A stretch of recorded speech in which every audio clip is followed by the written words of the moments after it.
Hello, Wonderhussy here in beautiful Quartzsite, Arizona.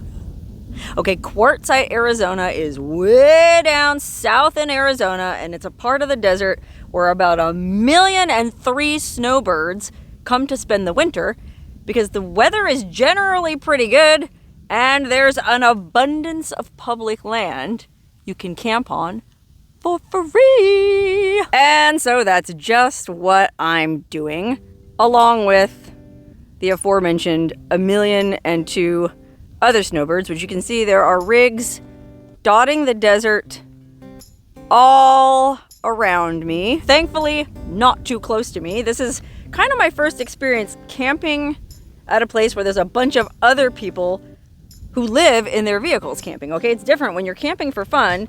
You want to kind of circle the wagons, right? You want to have all your friends around the campfire and be right up against each other. But if you live in your vehicle full time, well, it's not like you're on a fun camping trip. It's just another day in your life. So you want a little privacy. And so I guess that's why everyone is spread out the way they are. And that works just fine for me because every now and then, despite being a social person, as the late great Greta Garbo said, I want to be alone. Okay, I don't want to be alone all the time. Just, first thing in the morning when I wake up and I'm trying to just drink a cup of coffee and be to myself for a minute. But I don't want to get lonely. And so lucky for me, I have some friends camped right over there. In fact, that pretty little white school bus is my friend Wandering Jeepsy. You might remember Wandering Jeepsy from some of my other videos. And I'm going to go over and check out her brand new school bus in just a minute. But before I go over there, don't you guys want to kind of take a peek inside my rig? Okay, go easy on me. This is a 1963 Shasta Go Light.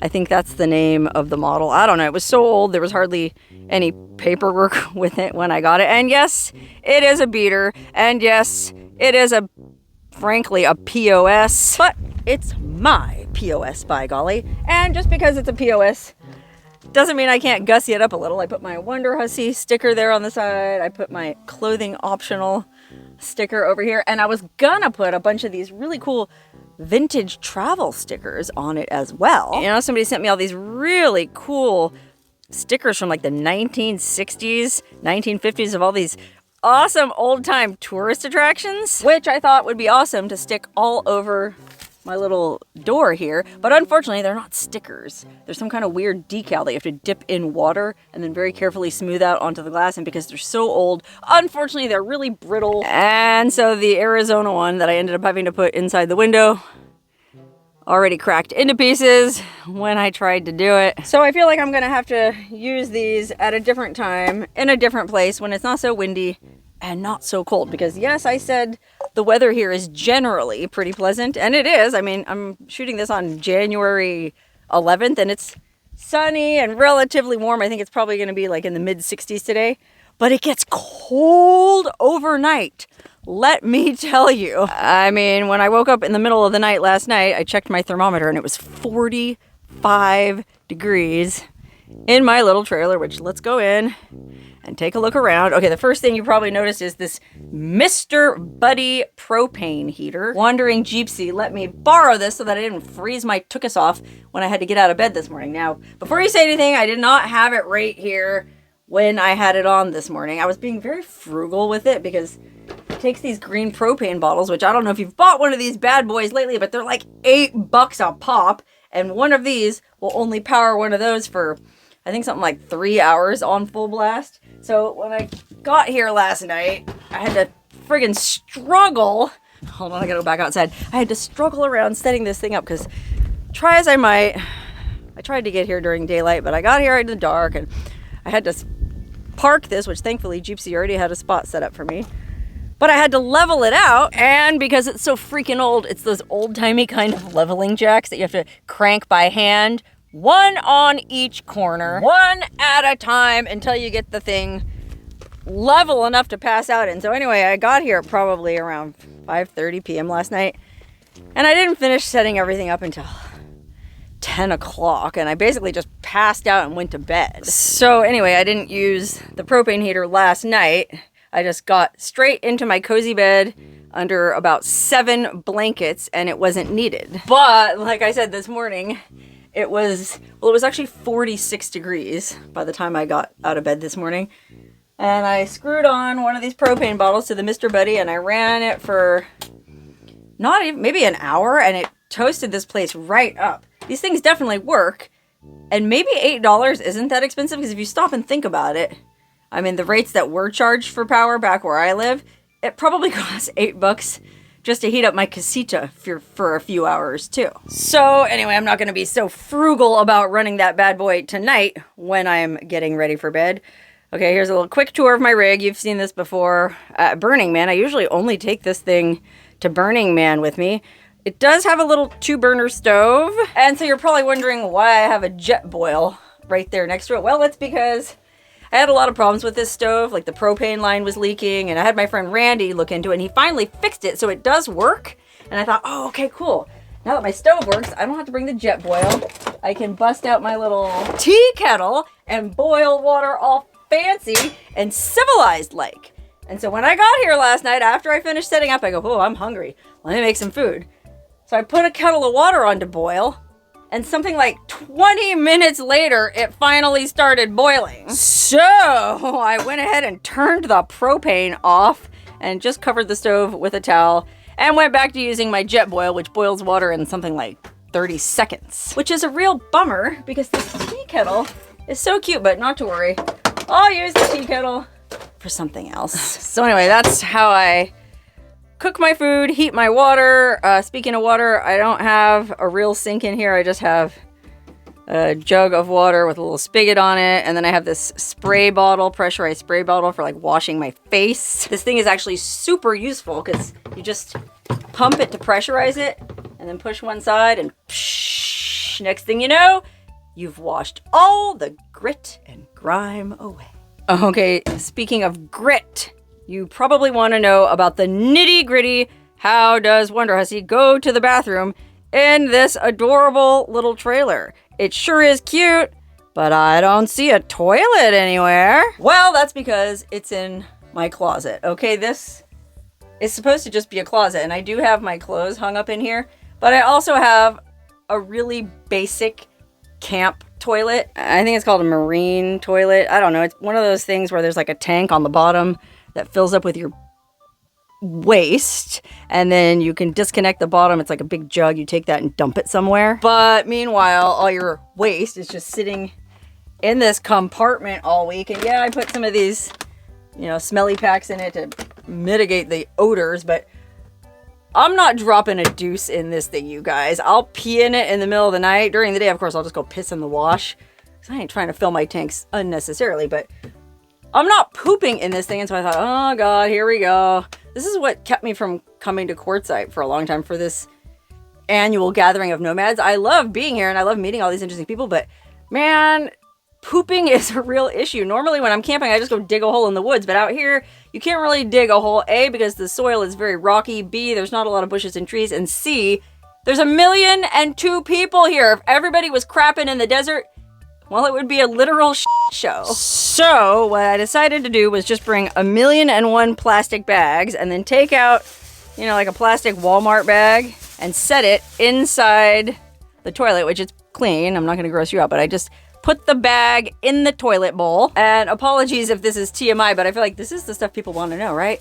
I do my duty in this bag. And then, because I don't trust these cheapy little Walmart bags, I tie that shut and double it.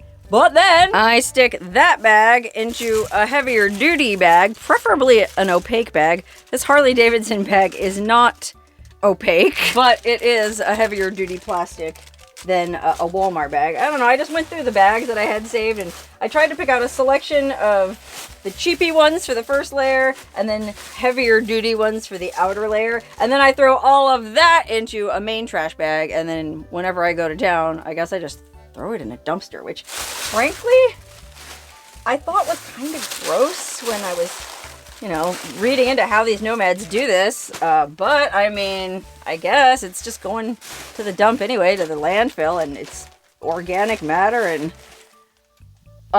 anyway, enough about poop. Like I said, I don't mean to gross anyone out. I just feel like that's the kind of thing people are interested in when it comes to living the glamorous life of van life, or bus life, or rig life, or snowbird RV life, whatever you want to call it. There's this sort of freedom and mystique about living on the road for free on public lands, and I don't need to be on your grid. I'll use my own solar panels, I'll haul my own water, I'll crap in a bag. I don't need the man. And so that's kind of why I decided to come out here and camp out for a full week just to get a taste of what it would be like to really do this full time. Because, like I said a couple videos ago, it is something that I've been considering doing, if not full time, then at least a significant part of the time when it's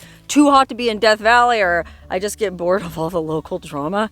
It sure would be nice to have a home on wheels that I could just take off and go wherever I wanted in. So I was curious to see if van life is really as glamorous as they say. But I'm hardly the one to ask. I'm just out here cosplaying a van lifer. Meanwhile, Wandering Jeepsy has been living in one or another vehicle for something like 4 years straight now. So why don't we go over to her camp and ask her if she thinks van life is as glamorous as they say.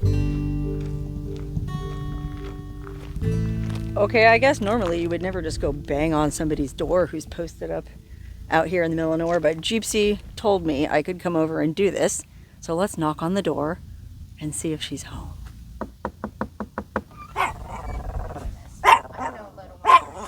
It's okay. Hi. Hi, Sarah. You ready to load up? I'm ready. But you want to come in and see my mansion? It's a mansion? It's a mansion compared to living in Jeeps for 3.5 years. Right, because when you started out, like 4 years ago, you lived in a trailer? I started out with my lifted Jeep on 37-inch tires that originally was built for rock crawling, towing a travel trailer. Yeah. And then you ditched the trailer altogether and just lived in the Jeep? Right. And then I sold that Jeep and then got another Jeep. So, and I still have the other Jeep, so. Well, you wouldn't be Gypsy if you didn't have a Jeep. Yep. And now you've upgraded to a school bus. A short school bus. Uh-oh, you're riding the short bus. Like I said, it's I mean, it's like a mansion compared to the Jeep, so, and it's a perfect size for just me and my little one, so. Well, can we see inside? Say please. Please. Wait, hold on, before we go inside, I see you have a lot of solar panels up top, huh? I do, yes. So, I wanted to be fully self-contained with the bus because I do camp in the middle of nowhere and stuff. I don't really like campgrounds that much. So I have 800 watts of solar. I have 3 lithium batteries. I have a 3,000 watt inverter. And I'm actually getting another 200 watts of solar. So I'm going to have 1,000 watts of solar. She said she could run a blow dryer in there if she wanted to. I have a Keurig coffee maker my aunt bought me that I run in there. Well, I want to see this fancy coffee maker and... All right. Let's go inside. Welcome to my crib. Hold on a minute. Look at these cute little details on her stairs. All these cool magnets on the side from her travels. Very nicely decorated, Gypsy. Let me go into wide angle. Let me turn some lights. Look at how cozy this is. Oh my goodness. Ah. You want to sit right here? Sit. Wow, very nice. This is like a mansion compared to living in a Jeep. Right. First of all, I can stand up in it. And walk around. Yeah, you sure can. You can barely stand up in it. And then here's the fancy Keurig coffee maker.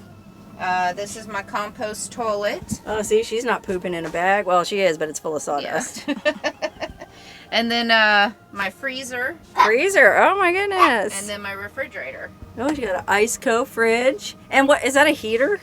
It is a heater. Yes, I just installed this 3 weeks ago actually. So it's a low wattage heater, meaning it's only 500 watts. Most heaters are 1,500 watts. See, she's not having to pay $8 for an hour of heat with a Mr. Buddy. That's all free because she's generating all that power with her solar panels. So you can be as toasty as you want, and it doesn't cost her a dime. Far out, Gypsy. I really like what you've done with the place. It's very tidy, but very cozy. Let me turn the camera on so people can see. Thank you. And I try to do all Look at that. white colors to make it look more open. Sure, yeah, because it is a small space, but it feels very airy and spacious in here. Nice. Good stuff. Well, Thank you. How long have you been down here in Quartzsite? I got down here in October, but it was a little bit too hot for me. So I left, and then I came back in mid-November. So I've been down here since mid-November. But this is my 4th season down here in Quartzsite. So you pretty much know the ins and outs of Quartzsite. And she has very graciously offered to kind of take me under her wing and show me around, show me the lay of the land, how these van lifers do it. And so Sarah when they're Jane, down here. She's not here that long. She's only here for like a week. And so I'm going to try to give you the full Quartzsite experience squeezed in to just a little bit of time. That's fine. Squeezing things in is my specialty. Let me just ask you before we head out on our tour. So you've been living in various vehicles for about 4 years now. Is van life as glamorous as they say? You definitely have your ups and downs. But my personal opinion, because it is my personal opinion, everybody has their different opinions of this lifestyle right here. The ups outweigh the downs for me. Starting this lifestyle and living this lifestyle, personally, I think saved me. Okay, that's pretty much what I figured. There's going to be some ups and there's going to be some downs, but the freedom is rewarding enough to make it worth it. It is. It is, most definitely. Okay, well, let's go check out Quartzsite.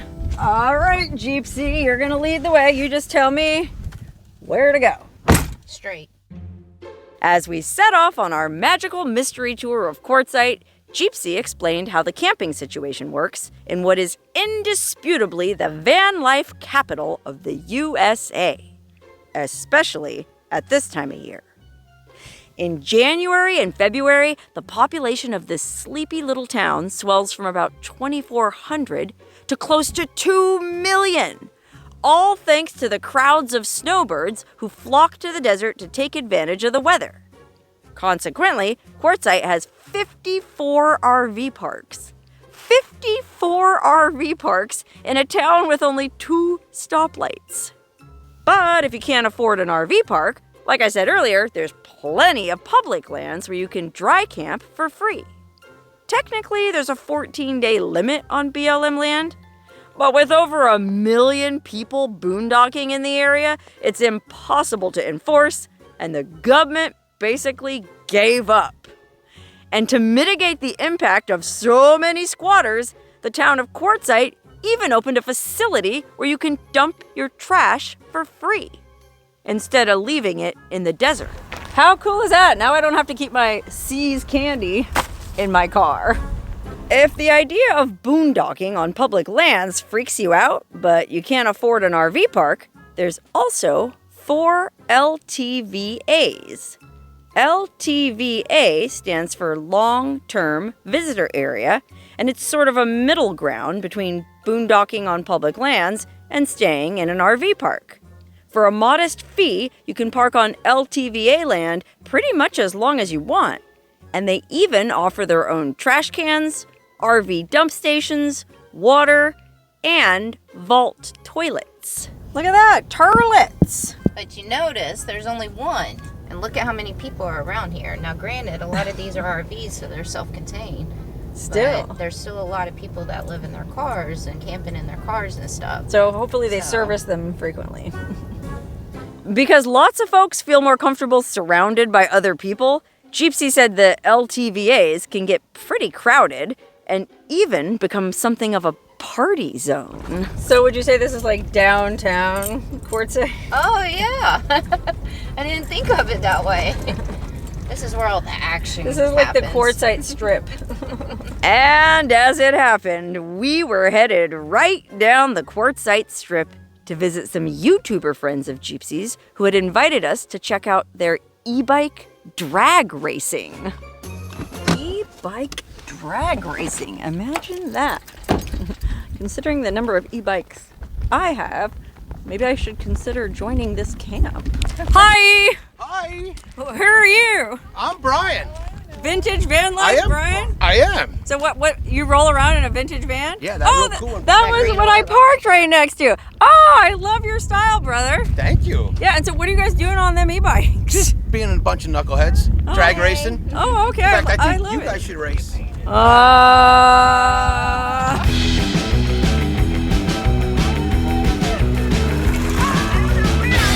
The winner! Kathy, thank you for filming that for me. My pleasure. Everybody, this is Kathy. Kathy, you have a YouTube channel as well? I do. It's called Kathy Changes Lanes. What's it all about? It's about the van life, eh? Oh, okay, so you're living in a van? Oh, yeah. Down by the river? I have a Sprinter, 2006 Sprinter. Oh, okay, but look at Kathy. I mean, what a badass. She said she could bench press me, but she's cool. Kathy, I like the cut of your jib, and I hope to see much more of you. Thank you. Okay, now we've seen how people camp out here. What are you going to show me next, Gypsy? Let's go to the Sell-O-Rama in Tyson Wells. Sell-O-Rama. Which is a big, huge outdoor swamp meet. Woo. The Tyson Wells Sell-O-Rama is a giant flea market, swap meet, RV show, and all-around excuse to get drunk in the sun. And it's a lot of fun to wander up and down the aisles. You never know what you'll find here. These are like those little coolers they use for transporting organs. Oh, okay. It's also excellent people watching. Although apparently it's been slower than usual this year with fewer Canadians coming down for the season for whatever reason. But there's still an astonishing abundance of stuff for sale. And in the midst of all these seasonal swappers, there's also, inexplicably, a brick and mortar game store featuring the biggest collection of board games I've ever seen anywhere. I mean, I guess if you're traveling around in an RV, you need something to do on those cold, lonely nights at sea. Wow, no kidding. There are a lot of games in here. I mean, any game you've ever heard of, and many that you've never heard of. Oh, Yahtzee, Battleship, Monopoly, Gelatinous. I wonder where the dirty games are. Like the adult games, the games you play at a bachelor party. Mythical meats. Look at that. Dungeons and Dragons beef jerky. Wow, Gypsy, thank you so much for giving me the tour of everything that's going on here. I really especially enjoyed this swap meet because Gypsy's gonna have a booth here, right? I am. And you're selling I'm gonna have a space. Yeah, she's gonna have a space, a booth, a space. She's gonna be selling her cookbooks. Mm-hmm. And she very graciously offered to let me use her space to do a meet and greet. So I've had a lot of people asking me, when are you gonna do a meet and greet in Quartzsite? I'm gonna do it Saturday. The 17th. The 17th, here at the beautiful Tyson Wells Swap Meet. And this is exactly where we're gonna be, right over here, inside this school bus with a chimney. Just kidding, we're not doing it inside the school bus, but that is pretty cool that there's a school bus with a chimney. Wow, wood-burning fireplace stove, yeah. and solar panels. How about that? No, but we're gonna be doing our thing right over here. And it's gonna be at the very end of row Y. And there's back parking, there's side parking. There's parking all around. Look, there they go. I love your bus! When you come out here to the Sell-O-Rama, each row is labeled. So you'll be able to find row Y. But row Y, it's pretty accessible to get to, especially since it's all the way in the back. Yeah. So if you park in the side parking lot or the back parking lot, you won't miss us. That's right here at the Tyson Wells Sell-O-Rama, row Y. Because why not? Again, that's Saturday, January 17th at the fabulous Tyson Wells Swap Meet in beautiful Quartzsite, Arizona, all the way in the back on row Y.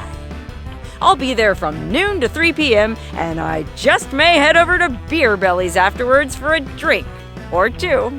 So come on down and say hello and enjoy the Arizona sunshine with me.